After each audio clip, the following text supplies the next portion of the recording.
This one. Yes. And the reason why I bring up this game is this is a real-time war game. Yeah. And in the videos where this system is absolutely crushing humans, you can see the engineers cheering for the victory of their system. But of course, as someone who didn't build the system, I'm thinking to myself, what if that's real? And we're speaking right now during a time when the debate about militaries and governments using AI is a huge topic of conversation. I want this conversation to last for 10 years. I want it to be useful for that long. So I don't want to talk about specific companies, specific terms of service. I also think people are in some way missing the forest for the trees here. Because bigger picture, governments are going to use AI. And so what I want to know from you as someone building these systems is if you could wave your magic wand, what would you hope that they use it for? Well, look, I think governments should be using AI, and we want to support all sort of democratically elected governments.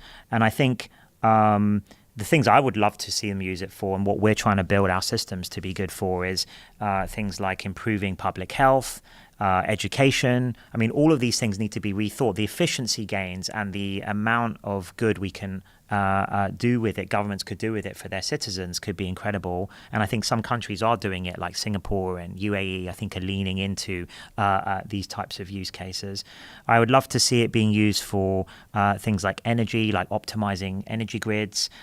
We did that with our data centers and saved 30% of the energy used for the cooling systems. I think there's enormous societal gain from applying AI at scale to these types of areas. So that's what I've always thought about and hope that governments will pick up and use for, and we want to support all of that.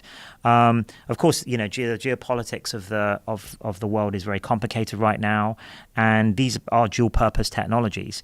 And I worry about a couple of use case things that can go wrong with AI. That in the bigger picture, as you say, I think sometimes the kind of details people get bogged down in the details. But actually, there's big picture. There's two things to worry about. One is bad actors, whether that's individuals or all the way up to nation states, repurposing these technologies that we're trying to build for good, like curing diseases and advancing material science and energy and so on, for harmful ends, right? And whether that's inadvertently or intentionally.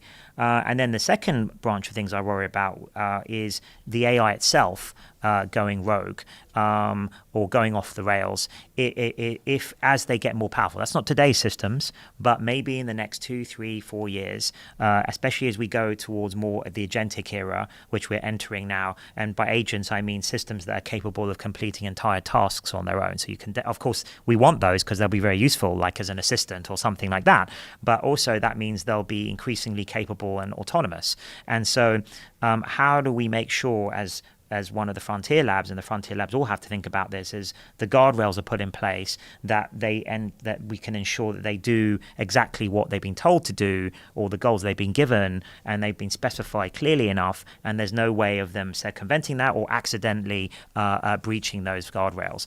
And that's an incredibly hard technical challenge if you think about how powerful and how smart and capable these systems eventually going to get. So I tend to worry about those that you could call them medium term now, even though 3-4 years is not really medium term. But those are the things I think people are perhaps not paying enough attention to at the moment. I think will be the biggest issues that we're going to have to contend with if we're going to get through the AGI moment in a way that's beneficial for humanity.